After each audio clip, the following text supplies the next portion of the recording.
জুলাই হত্যাযজ্ঞে শেখ হাসিনার বিরুদ্ধে মানবতা বিরোধী অপরাধ মামলার রায় কিছুক্ষণ পর বেলা 11টায় রায় ঘোষণা বসবে আদালত।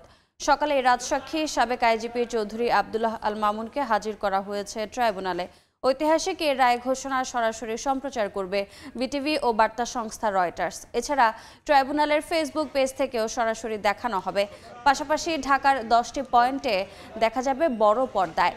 সার্বিক পরিস্থিতি বিবেচনায় আদালত প্রাঙ্গণ সহ রাজধানী জুড়ে রাখা হয়েছে বাড়তি নিরাপত্তা ব্যবস্থা।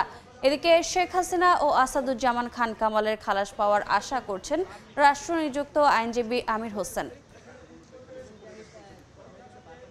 ভালোভাবে বিচার হয়েছে বলে আমি মনে করি। আমি তো সবসময়ই আশা করি আমার আসামি খালাস পান। এটা আমার আশা, এটা আমার প্রত্যাশা, এটাই স্বাভাবিক কথা। আমার তো থাকতেই হবে। এটা হৃদয় থেকেই বলতেছি। আমি একজনের জন্য এত মাস ধরে মামলা করেছি, তাই সে যদি খালাস পায় তা আমার সাথে খুশি আর কি হবে। ওনারা তো ওনাদের কথা বলবেই, একই কথা তো কেন, ওনারা তো ওনাদের কথা বলবেই, আর আমি আমার কথা বলবো, এটাই স্বাভাবিক কথা। বিচার বিবেচনা করবে মাননীয় ট্রাইব্যুনাল।